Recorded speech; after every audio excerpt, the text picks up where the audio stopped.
శ్రీ మహాగణాధిపతయే నమః. శ్రీమాత్రే నమః. మాచిరాజ భక్తి ప్రేక్షకులందరికీ నమస్కారం. జూన్ 11వ తేదీ నుంచి జూన్ 20వ తేదీ వరకు ఈ 10 రోజుల్లో గ్రహాల సంచారం బట్టి ద్వాదశ రాశుల వాళ్ళకి రాశి ఫలితాలు ఏ విధంగా ఉండబోతున్నాయో, అలాగే ఏ గ్రహాలు అనుకూలంగా ఉన్నాయో, ఏ గ్రహాలు వ్యతిరేకంగా ఉన్నాయో, అనుకూల గ్రహాల అనుకూలత పెరగాలన్నా, వ్యతిరేక గ్రహాల వ్యతిరేకత తగ్గింపజేసుకోవాలన్నా, ద్వాదశ రాశుల వాళ్ళు ఎలాంటి పరిహారాలు చేసుకోవాలో, ఏ దేవీ దేవతల ఆలయ దర్శనం చేయాలో, ఏ మంత్రాలు చదువుకోవాలో, ఏ స్తోత్రాలు పఠించాలో, ఎలాంటి దానాలు ఇవ్వాలో, గోమాతకి ఎటువంటి ఆహారం తినిపించాలో, ద్వాదశ రాశుల వారికి ఈ 10 రోజుల్లో భవిష్యత్ ఎలా ఉండబోతోందో ఈ వీడియోలో మనం తెలుసుకుందాం. తదుపరి వృషభ రాశి. వృషభ రాశి వాళ్ళకి జూన్ 11వ తేదీ నుంచి జూన్ 20వ తేదీ మధ్యలో ఈ 10 రోజుల్లో రాశి ఫలితాలు పరిశీలిస్తే, గ్రహాల సంచారం బట్టి ఒక్కొక్క గ్రహము ఒక్కొక్క స్థానంలో సంచారం చేస్తుంది. ప్రధానంగా 10 రోజుల ఫలితాలు చూసేటప్పుడు రవి, బుధుడు, కుజుడు, శుక్రుడు ఈ 4 గ్రహాలని పరిగణనలోకి తీసుకోవాలి. సూర్యుడు 1, 2 స్థానాల్లో సంచారం చేస్తున్నాడు. మొదటి 5 రోజులు 1వ సంచారం చేస్తున్నాడు. తర్వాత 5 రోజులు వృషభ రాశి వాళ్ళకి 2వ సంచారం చేస్తున్నాడు. ఈ 2 కూడా సూర్యుడికి యోగించవు. ఈ 2 సంచారాలు కూడా సూర్యుడు వ్యతిరేకంగా ఉండే సంచారాలు. అయితే మొదటి 5 రోజుల్లో సూర్యుడు జన్మరాశిలో ఉన్నప్పుడు, అంటే వృషభ రాశిలో ఉన్నప్పుడు ఆరోగ్య సమస్యలు కొద్దిగా ఇస్తాడు. అంటే హెల్త్ పరంగా ఐసైట్ పెరగటము, కళ్ళు మంటలు, కళ్ళలోంచి నీళ్లు గారటం, ఇట్లాంటి సమస్యలు, హార్ట్ రిలేటెడ్ ప్రాబ్లమ్స్, హార్ట్ ఫాస్ట్గా కొట్టుకోవటం, ఇలాంటి ప్రాబ్లమ్స్ ఇవన్నీ కూడా సూర్యుడు ఇస్తాడు. కాబట్టి ఐస్ విషయంలో, హార్ట్ విషయంలో కొంచెం కేర్ఫుల్గా ఉండాలి. హెల్త్ పరంగా కాషన్ తీసుకోవాలి. వేళకు ఆహారం తీసుకోవటం, సరైన సమయానికి నిద్రించడం తప్పకుండా చేస్తూ ఉండాలి. ఆఫీసులో కూడా హార్డ్ వర్క్ చేసిన రికగ్నైజేషన్ అనేది తర్వాత 5 రోజుల్లో తక్కువ ఉంటుంది. మొదటి 5 రోజులు ఆరోగ్యం మీద ప్రభావం, తర్వాత 5 రోజులు కుటుంబ జీవితం మీద, ఆఫీస్ అట్మాస్ఫియర్ మీద సూర్యుడు ప్రభావితం చూపిస్తాడు. కాబట్టి 11వ తేదీ నుంచి 15వ తేదీ వరకు హెల్త్ రిలేటెడ్ ప్రాబ్లమ్స్ వృషభ రాశి వాళ్ళకి సూర్యుడు ఇస్తాడు. 16వ తేదీ నుంచి 20వ తేదీ వరకు family related problems, professional related problems సూర్యుడు ఇస్తాడు. కాబట్టి సూర్యుడు ఫేవరబుల్గా లేడు. ఈ 10 రోజుల్లో సూర్యుడు వ్యతిరేకంగా ఉన్నాడు. సూర్యుడు యోగించాలంటే సూర్యుడికి అధిష్టాన దైవం విష్ణుమూర్తి. కాబట్టి విష్ణుమూర్తికి సంబంధించిన ఏదైనా ఆలయానికి వెళ్ళి ఒకసారి దర్శనం చేసుకుని రండి. అలాగే విష్ణు సహస్రనామ స్తోత్రం చాంటింగ్ వినండి. ఓం నమో నారాయణాయ అష్టాక్షరి మంత్రం రోజు 21 సార్లు చదువుకోండి. అప్పుడు సూర్యుడు ఇచ్చే వ్యతిరేక ఫలితాల నుంచి బయటపడచ్చు. గోధుమలు దానం ఇవ్వటం కానీ, లేదా నానబెట్టిన గోధుమలు బెల్లంతో కలిపి ఆవుకు పెట్టడం కానీ చేయాలి. అలాగే వృషభ రాశి వాళ్ళకి బుధుడు 2వ స్థానంలో ఈ 10 రోజుల్లో బ్రహ్మాండంగా ఫేవరబుల్గా ఉన్నాడు. బుధుడు విద్యాకారకుడు, బుధుడు ఉద్యోగకారకుడు, బుధుడు వ్యాపారకారకుడు. విద్యా ఉద్యోగ వ్యాపార కారకుడైనటువంటి బుధుడు జూన్ 11 నుంచి జూన్ 20 వరకు 2వ స్థానంలో వృషభ రాశి వాళ్ళకి ఫుల్గా ఫేవరబుల్గా ఉన్నాడు. కాబట్టి వృషభ రాశి విద్యార్థులకు తిరుగులేదు. పోటీ పరీక్షల్లో నెంబర్ 1 ర్యాంకులు తెచ్చుకుంటారు. నిరుద్యోగులు ఇంటర్వ్యూలకు వెళితే చాలా టఫ్ రౌండ్లో కూడా ఇంటర్వ్యూ క్లియర్ చేస్తారు. హై ప్యాకేజ్తో మంచి జాబ్ కొట్టగలుగుతారు. క్వాలిఫికేషన్కి తగిన జాబ్ వచ్చే అవకాశం వృషభ రాశి వాళ్ళకు ఉంటుంది. నిరుద్యోగులకి చాలా బ్రహ్మాండమైన సమయం అని చెప్పాలి. అలాగే వ్యాపారస్తులు కూడా ఊహించిన దానికంటే రెట్టింపు లాభాలు పొందడానికి బుధుడి సంచారం వృషభ రాశి వాళ్ళకి బ్రహ్మాండంగా యోగిస్తుంది. కాబట్టి బుధుడికి ఎలాంటి పరిహారాలు చేసుకోవాల్సిన అవసరం లేదు. అలాగే కుజుడు 12వ ఇంట్లో ఉన్నాడు. ఈ 10 రోజుల్లో కుజుడు 12వ ఇంట్లో ఉన్నాడు కాబట్టి దీన్ని వ్యయ కుజ దోషం అనే పేరుతో పిలుస్తారు.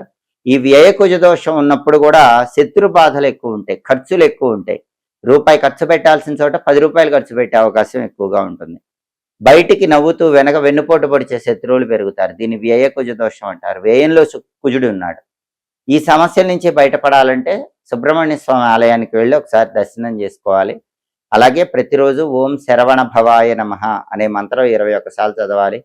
సుబ్రహ్మణ్య కరావలంబ స్తోత్రం అని ఉంటుంది. ఆ సుబ్రహ్మణ్య కరావలంబ స్తోత్రం వినే ప్రయత్నం చేయాలి. కందులు నానబెట్టి బెల్లంతో కలిపి ఆవుకు పెట్టడం కానీ, కేజింబావు కందులు పంతులు గారికి దానం ఇవ్వటం కానీ చేసుకోవాలి. అప్పుడు ఈ రకమైనటువంటి వ్యతిరేక ఫలితాలు, వ్యయంలో కుజుడు ఇచ్చే వ్యతిరేక ఫలితాల నుంచి బయటపడి అనుకూల ఫలితాలు పొందవచ్చు.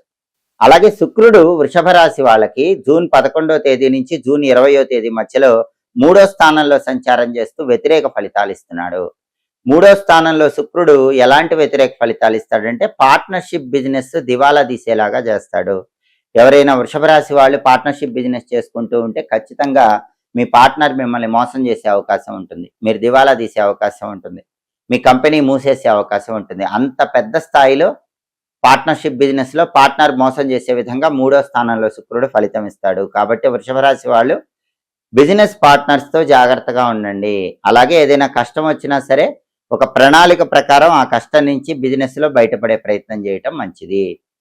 అలాగే శుక్రుడు ఫేవరబుల్ అవ్వాలంటే ఒకసారి అలసందలు గోమాతకు ఆహారంగా నానబెట్టి తినిపించడం, పంతులు గారికి అలసందలు దానం ఇవ్వటం, వీటిలో ఏదైనా చేయాలి. అలాగే శుక్రుడికి అధిష్టాన దేవత రాజరాజేశ్వరి అమ్మవారు, లలితా పరమేశ్వరి దేవి కాబట్టి లలితా పరమేశ్వరి అమ్మవారికి ఒకసారి కుంకుమార్చన చేయించుకోవాలి. అప్పుడు శుక్రుడిచ్చే వ్యతిరేక ఫలితాల నుంచి బయటపడచ్చు. అలాగే ప్రతిరోజు ఓం శ్రీ రాజమాతంగి అయిన మహా అనే మంత్రం 21 సార్లు పఠించాలి. ఇవి చేసుకుంటే గనక చాలా అద్భుతమైన ఫలితాలు ఉంటాయి. రాజరాజేశ్వరి అష్టకాన్ని రోజు వినటం ద్వారా కూడా శుక్రుడిచ్చే ఈ పార్ట్నర్షిప్ బిజినెస్కి సంబంధించిన వ్యతిరేక ఫలితాల నుంచి చాలా సులభంగా బయటపడి వృషభ రాశి వాళ్ళు అనుకూల ఫలితాలు పొందవచ్చు. కాబట్టి వృషభ రాశి వాళ్ళు ప్రధానంగా కుజుడికి సంబంధించి శుక్రుడికి సంబంధించి 10 రోజులు కూడా పరిహారాలు చేసుకోవాలి. రవికి సంబంధించి 10 రోజులు పరిహారాలు చేసుకోవాలి. బుధుడు యోగిస్తున్నాడు కాబట్టి ఈ రకమైన అనుకూల ఫలితాలు పొందగలుగుతారు. జ్యోతిష శాస్త్ర పరంగా అదృష్టం తొందరగా లభించాలంటే, దురదృష్టం దరిదాపుల్లోకి రాకుండా ఉండాలంటే ఘాతవారం రోజు కొన్ని ప్రత్యేకమైనటువంటి పనులు ఎట్టి పరిస్థితుల్లో చేయకూడదు. కొన్ని ప్రత్యేకమైన పనులు ఘాతవారం రోజు నిర్వహించుకున్న ఎలాంటి ఇబ్బంది ఉండదు. 12 రాశుల వారికి ఒక్కొక్క రాశి వాళ్ళకి ఒక్కొక్క ఘాతవారం అని జ్యోతిష శాస్త్రంలో చెప్పారు. ఘాతవారం రోజు ఏం చెయ్యకూడదో జ్యోతిష శాస్త్ర గ్రంథాల్లో చెప్పారు. ఘాతవారం రోజు ఎట్టి పరిస్థితుల్లో ప్రయాణాలు చెయ్యకూడదు. ఘాతవారం రోజు ఒక పని మీద బయలుదేరి ప్రయాణం చేస్తే ఆ పని అవ్వదు. ప్రయాణాల పరంగా వ్యతిరేక ఫలితాలు వస్తాయి. ఘాతవారం రోజు వ్యవసాయ సంబంధమైన పనులేవి ప్రారంభించకూడదు. బావులు తవ్వటం, చెరువులు తవ్వటం, కాలువలు తవ్వటం, బోరింగులు వేయించుకోవటం, ఇలాంటివి ఏవి కూడా ఎవరైనా సరే వాళ్ళ రాశికి ఘాతవారం ఉన్న రోజు చేసుకోకూడదు. కొత్తగా వ్యాపారాలు ప్రారంభించాలనుకునే వాళ్ళు ఘాతవారం రోజు కొత్తగా వ్యాపారాలు ఎట్టి పరిస్థితుల్లో ప్రారంభించకూడదు. వ్యాపార సంబంధమైన విషయాలు, వ్యవసాయ సంబంధమైన విషయాలు, ప్రయాణానికి సంబంధించినవేవి కూడా ఘాతవారం రోజు చెయ్యకూడదు అని జ్యోతిష శాస్త్ర గ్రంథాల్లో చెప్పడం జరిగింది. తీర్థయాత్ర లాంటివి కూడా ఘాతవారాల్లో ప్రారంభించకుండా ఉండటమే మంచిది. అలాగే చాలా మంది తెలియక బ్రహ్మాండమైన ముహూర్తం పెట్టుకుని గృహప్రవేశం ఘాతవారం రోజు చేస్తారు. గృహప్రవేశం ఘాతవారం రోజు చేస్తే ఆ ఇంట్లో ఎక్కువ కాలం ఉండరు. తొందరలోనే ఖాళీ చేయటమో అమ్ముకోవటమో జరుగుతుంది. ఘాతవారం రోజు గృహప్రవేశం చేయకూడదు. మరి ఘాతవారం రోజు ఏం చేసుకోవచ్చు? పెళ్లి చేసుకోవచ్చు. మీకు పెళ్లి ఘాతవారం రోజు జరిగినా ఇబ్బంది లేదు. ఉపనయనం, ఒడుగు చేసుకోవచ్చు. యజ్ఞయాగాదులు, హోమాలు చేసుకోవచ్చు. అలాగే పట్టాభిషేకం చేసుకోవచ్చు. పట్టాభిషేకం అంటే పూర్వకాలంలో రాజులకు చేసేవాళ్ళు.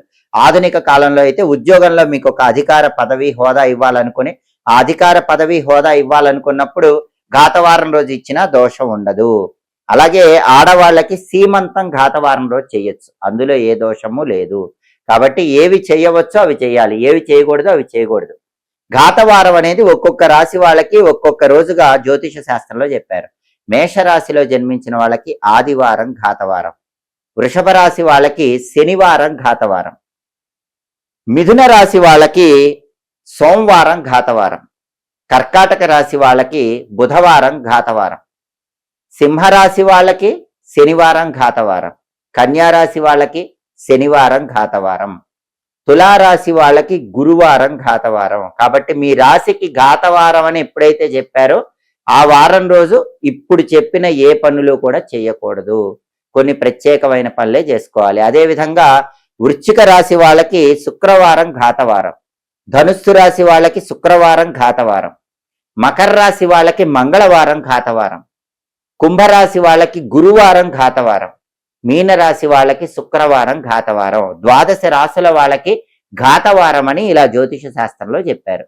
ఘాతము అంటే దెబ్బ అని అర్థం. అందుకే ఘాతవారం రోజు ఎవరైనా ఎప్పుడైనా ప్రయాణాలు చేస్తే మాత్రం ఖచ్చితంగా ఆ ప్రయాణాల్లో ఇబ్బందులు వస్తాయి. దూర ప్రాంత ప్రయాణాలు కానీ తీర్థయాత్రలు కానీ ఘాతవారం రోజు ప్రారంభించకండి. అత్యవసరంగా ఘాతవారం రోజు ప్రయాణాలు చేయవలసి వస్తే మాత్రం అటువంటప్పుడు ఇష్టదైవాన్ని స్మరించుకొని ఏదైనా పదార్థాలు దానం ఇవ్వటము, కొద్దిగా పెరుగు నోట్లో వేసుకుని వెళ్ళటం, తేనె నోట్లో వేసుకుని వెళ్ళటం, ఇటువంటివి చేసి మాత్రమే ప్రయాణాలు నిర్వహించాలని జ్యోతిష శాస్త్ర గ్రంథాల్లో చెప్పడం జరిగింది. కాబట్టి ఘాతవారాన్ని పాటించండి, సమస్త శుభ ఫలితాలను సిద్ధింపజేసుకోండి.